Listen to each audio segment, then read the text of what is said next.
And there are still many ways in which people talk about black people like that. Okay. Hillary and Joe Biden, in different parts of their, around the same time, as a matter of fact, when he was writing this about Palestinians, literally said black people are super predators. Fuming Piers Morgan is forced to deny the Home Alone 2 pigeon lady for a third year in the row. What? But fans aren't convinced. Oh, fuming Piers Morgan is forced to deny he is Home Alone 2's pigeon lady for a third year in the row. But fans aren't convinced he's telling the truth. Like, what are we doing, man? What are we doing? The irony, of course, with all of this discourse is that it proves that oh my God. No, I'm getting a bunch of text messages about irrelevant shit. Okay, sorry. My country is falling apart because of these jobless races. Yeah. Next time you go on a show, ask him if he's hiding bird seeds in his pocket. Sure. You keep saying hog. What the f does it mean? Because I know you ain't talking about the animal. This guy had a great take. Oh, here we go. You could have me for 24 hours, and I couldn't say no. What would we do? Thank you, Michael. If you could have me for 24 hours. Thank you, Michael, for finding another incredible TikToker. Chatters, hogs are conservatives, reactionaries. They come in all shapes and sizes. They're global. They're a global phenomena. They are all around us. And yeah, they're just right-wingers. And they're in every country. Like Piers Morgan is a hog for the British. He's a British hog. That's it. It just means like reactionary. It's a term that I use in this community, especially because like a lot of love squealing, like porky little piglets. What is this guy saying? The majority of likely Democratic voters care more about saving our own country's democracy more than saving Gaza. I'm sorry, but it's the truth. I do not support, but we have to take care of our own problems first. Nate Silver's model says Democrats have a 94% chance of winning the White House if we win Pennsylvania. Shapiro is beloved in Pennsylvania. Is the clear logical choice to stop Trump. Yeah, dude, I don't think you care about. I'm gonna be honest with you. I'm gonna keep it a $1.50. Like, thank you for this take, though. I think Josh Shapiro has weaknesses beyond like Israel stuff, for the record. But it's cool that you think that that is like the most, you know, it's not like the only thing wrong with Shapiro is pro-genocide stances. Yeah, literally, like most of the governors in general, most of the governors are Zionists of different flavors, right? That's not necessarily the biggest issue, even though that is a major issue, even for the re-election chances of Kamala Harris in specific states. Having said that, however, Josh Shapiro has a lot of other problems. I mean, he has 1 year as a governor, like not a significant amount of experience. Okay. He doesn't have a significant amount of experience, but most importantly, I think that there's a mountain of oppo that is going to come out, and the VP pick is not supposed to actually harm the P, right? And Josh Shapiro has a lot of oppo from his career, more so than other candidates. That's number one.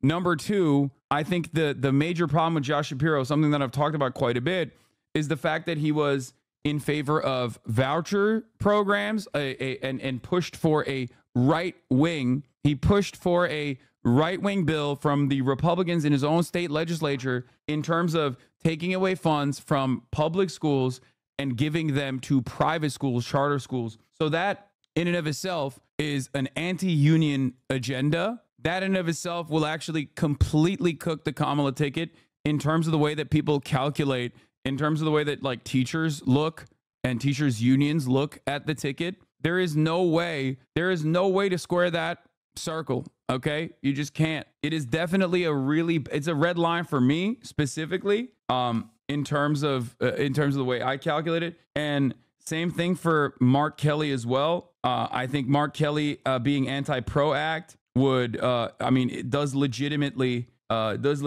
put, take him out of the Veep stakes, in my opinion. But those are significant factors that you need to consider. Jank agrees with my viewpoint. Brother, that's so funny. I don't know if you know this, but I disagree with Jank on quite a bit. So using that in here as a way to like defend your position or solidify your position is the funniest thing you can do. I think that's great. I'm glad that Jank agrees with you. Yeah. Also, here's how he responded to the Shapiro, to the Philly Inquirer article, which I thought was crazy. Okay. Here's Prem's take on it. Shapiro shrugs at the 20-year-old him calling the Palestinian people too battle-minded, and then compares 20-year-olds today saying Palestinians deserve to exist to the KKK. Worse, no aura, worse way to deal with this issue, doubling down on like the anti-protesters and saying that they're KKK. Supporting a two-state solution now. Can you kind of just talk about that evolution? Something I wrote when I was 20? Is that what you're talking about? I was 20. Look, I have said... But that part is fine. Being like, I was 20, that's fine. You're right. You're right to say that, right? Except you can't turn around and be like, and I still believe some of the things that I believed back then. You know what I mean? The goal here is to distance yourself from the takes that you made when you were 20 years old. The goal is not to double down on certain aspects of the takes you made when you were 20 years old, okay? Because the stuff that you wrote when you were 20 is objectionable. It's like unconscionable. You're like saying Palestinians are barbaric who have no other way, who cannot be dealt with in a normal way, and they can only be dealt with in a way. I don't care if my voice is changing. I have to keep going through it, and you have to deal with it.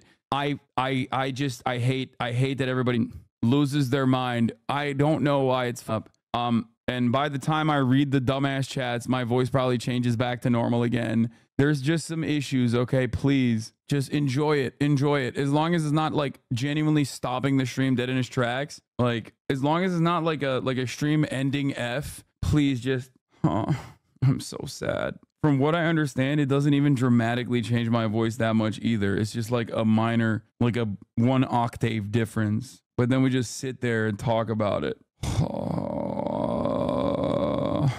Anyway, but yeah, as I was saying, your goal here is to distance yourself from those takes, not double down on certain aspects of those takes, to be like, yeah, some of those opinions that I had, some of those opinions that I had when I was 20 years old, please associate me with those takes. That's stupidest to do. Big L, bad instincts. Okay.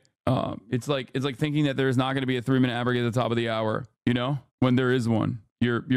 He's not fumbling his chances, by the way. I don't think Kamala Harris gives a shit about his like overt defense of stuff like this. Anyway, you should defend yourself against the top of the hour ad break though. All right. By subscribing for $5, $6, or for free with a Twitch Prime. Twitch Prime is free. Use it here on your favorite broadcaster that has a helium voice. Here's a 3-minute ad break now. For years, long before October 7th, that I favor a two-state solution. Israelis and Palestinians living peacefully side by side, being able to determine their own futures and their own destinies, being able to work as they want and worship as they want, and understand the power of living peacefully side by side and how that will lift up both parties in this, or both sides of this conversation. This is obviously a very challenging situation and has been for hundreds, if not thousands, of years.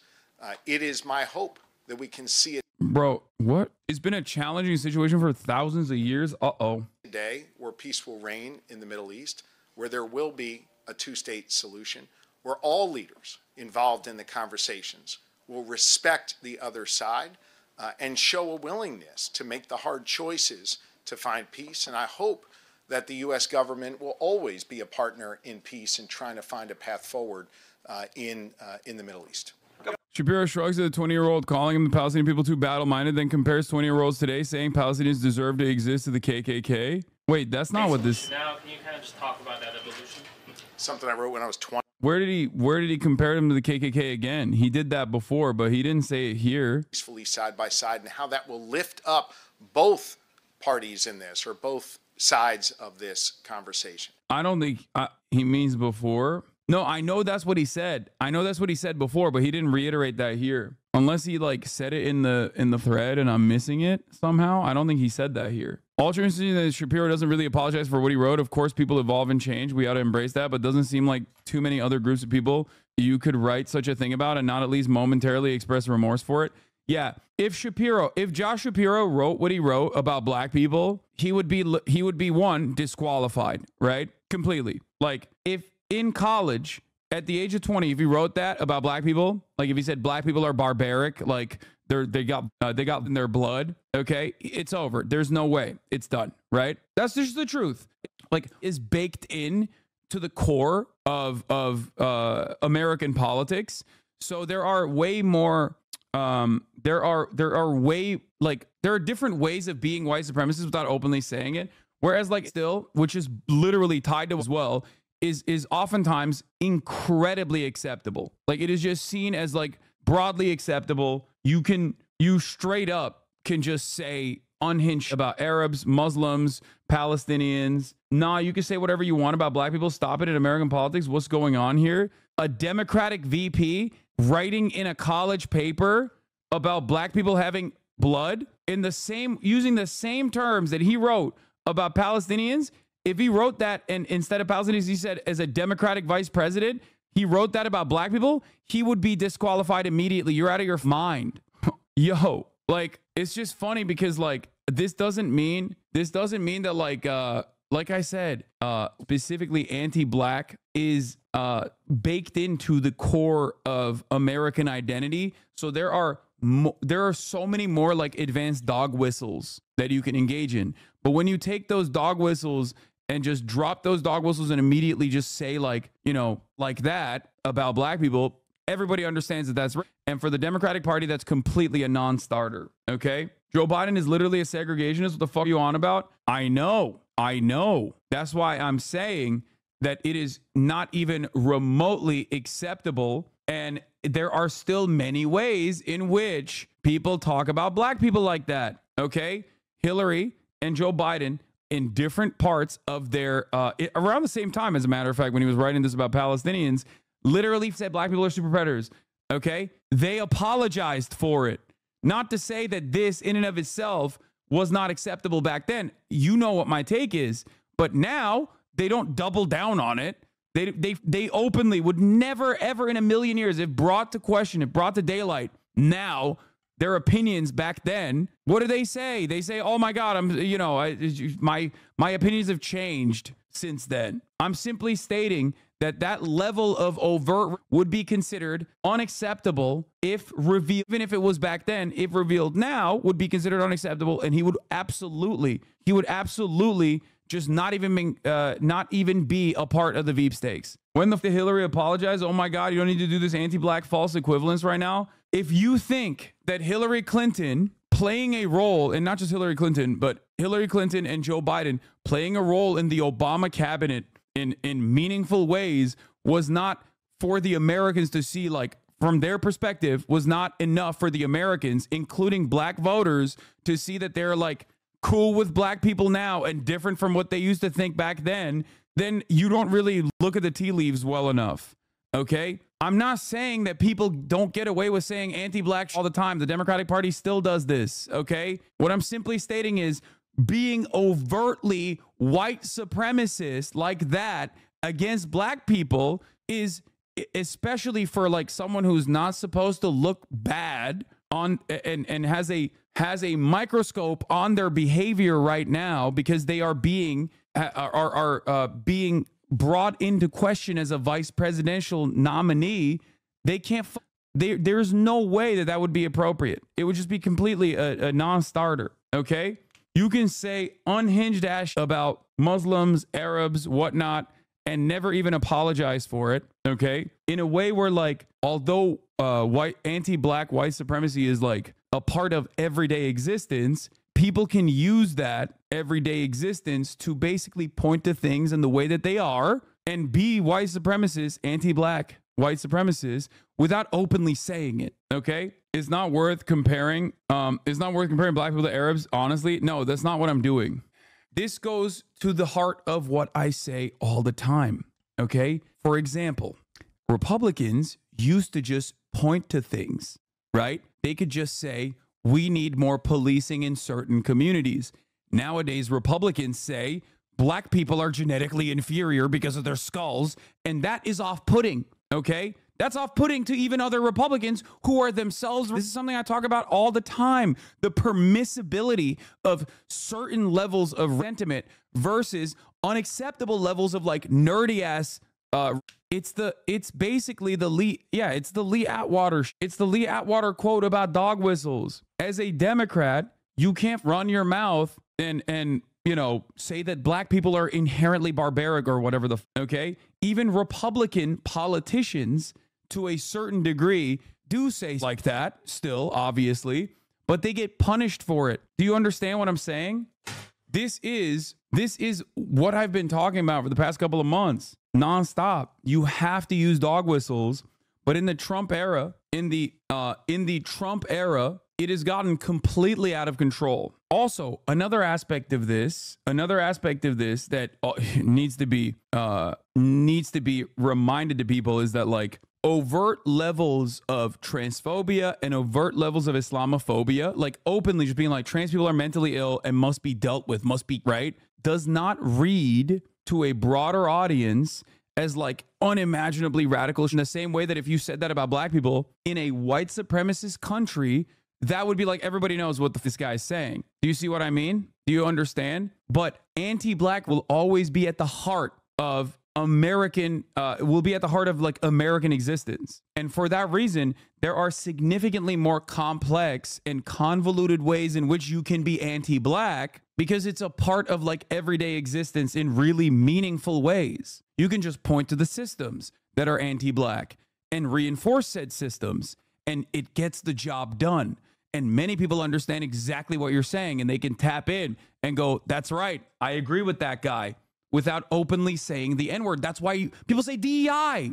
Do you understand what I mean by this? Like the entire principle of just saying DEI, like saying CRT, saying DEI, saying woke, saying affirmative action pick is literally that. It's reinforcing that ideology. It's reinforcing the idea that like black and brown people, but specifically black people, are inferior and do not deserve their position.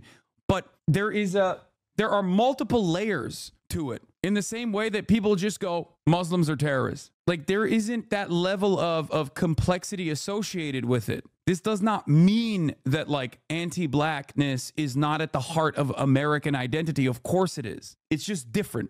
Do you get it? Do you understand what I'm trying to say? Because anti-blackness is so at the heart of American identity that like, you know, you can say incredibly anti-black without actually openly saying the N-word, right? But when you do actually openly say the N-word, then there's a negative consequence to it. People go, oh, whoa, chill. One thing that I've always stressed is that, and this is something that you cannot forget, okay? One thing that I always say is that the one-drop rule and whiteness as a political construct, which means proximity to power, being a part of the in-group, was always designed to purposely exclude one group and one group only, black people. Everyone in a long enough timeline, depending on demographic patterns, depending on migration patterns, have been swept under the whiteness umbrella, except for one group of people that will never be swept under the whiteness umbrella, and that is black people, okay? Because at the heart of American existence, the core,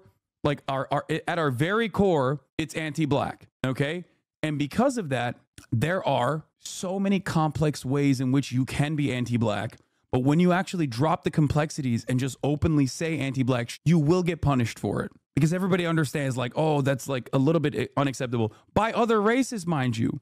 By other people who also literally share similar values and similar opinions. Okay? That's simply what I'm saying. But when it comes down to it for transphobia and you know, like Islamophobia, anti-Arab sentiment, like you don't need those dog whistles. You just straight up say it. You just rip it. You let it rip. And you don't get punished for it at all. That's why you got even Ben Shapiro exactly saying, don't question Kamala Harris's blackness. Like that's weird and gross. While also ripping off like the most transphobic sentiment. Like in the same exact breath, he's like, yeah, guys, come on, be transphobic, like openly, but don't you be like openly. Holy Shady Vance's favorables, net favorability -24, still underwater. So I hope people do not misunderstand me. I have never and will never say that anti-blackness is not like the number one type of bigotry. It's indigenous genocide, and it is a justification of white supremacists, anti-black chattel slavery. Those are the two formative concepts that created American society, and many aspects of that that attitude still, in a very resilient manner, still very much are a part of how we operate. Anyway, one aspect of the Shapiro thing that will be really annoying will be that, like, Josh Shapiro constantly being considered, Josh Shapiro constantly being talked about through the lens of anti-Semitism will change the conversation away from how Republicans are to how the left flank of the party is actually hating Jews over and over again. It shows division. It is silly as you're just like reorienting. You're just reshifting people's priorities back to like Democratic Party infighting, which is so stupid. What a massive flub that is. I can't think of anything dumber than this. Anyway, but as I've said time and time again, the major pro here is Pennsylvania's a must-win state for the Democrats if they want to win, and Josh Shapiro will carry Pennsylvania. That's it. You understand me? That's it. At first, pulls out of the ABC debate and now laying the groundwork to not debate at all. Trump now suggests he won't debate Harris after he backed out of ABC if she doesn't agree to the Fox debate he proposed. Kamala Harris doesn't have the mental capacity to do a real debate against me, scheduled for September 4th in Pennsylvania. She's afraid to do it because there's no way she can justify our corrupt and open borders and environmental destruction of our country, the Afghanistan embarrassment, runaway inflation, terrible economy, high interest rates and taxes, and her years-long fight to stop the words Merry Christmas. I disagree Harris can win Penn without Shapiro. I agree. I never said Kamala Harris can't win Pennsylvania without Josh Shapiro. I'm simply stating that if they want to make like a scared choice because they think like, oh, I don't even want to try Pennsylvania, I want to have it on lock. That is what they will do. I mean, this right here, the current pollings as they stand, showing the national polling showing Harris up 1.5%, Harris up in Michigan, Wisconsin, Pennsylvania, Nevada, Nevada being even, Georgia with a 1 point plus for Trump, North Carolina with a 1.3 for Trump, and Arizona with Trump at 2 point. Arizona with 2 points shows if Pennsylvania is carried by Harris without even Josh Shapiro, it's a lock. Just winning Michigan, Wisconsin, and PA gives her exactly 270. This is still within a margin of error, though, right? It's still pretty much a toss-up at this point. Yes, but you have to remember something, okay? You have to remember something. You have to look at the trends at this point. When the Democrats under Biden tried to say, look at the trends, look at the trends, look at the trends, the trends didn't actually show what they thought it showed. The trends were showing that Biden was underwater and getting worse by the moment, okay? Whereas trends on this have completely changed direction. You feel me? I'm doing politics. I'm going to do a little bit of fun in a second. My food is about to be here. Keep reading. He says he won't debate at all if she doesn't show up for Fox News. Yeah, he needs to be hand carried. Look, I've agreed with the Fox News debate with Kamala Harris on Wednesday, September 4th. The debate was previously scheduled against Sleepy Joe Biden on ABC, but has been terminated in that Biden will no longer be a participant, and I'm in litigation against ABC Network and George Slopadopoulos, thereby creating a conflict of interest. The Fox News debate will be held in the great Commonwealth of Pennsylvania at a site in an area to be determined. The moderators of the debate will be Brett Baer and Martha McCallum, and the rules will be similar to the rules of my debate with Sleepy Joe, who has been treated horribly by his party, but with a full arena audience. So he is saying that he doesn't want to do the ABC debate any longer. He will only do a Fox News debate. I'll see her on September 4th, or I won't see her at all. She is acknowledged to be the worst vice president in history, which works very nicely against the worst president, crooked Joe Biden. The combination of these two low IQ individuals have destroyed our country, but we will make America great again. Your boy did it again. Oh, he did it.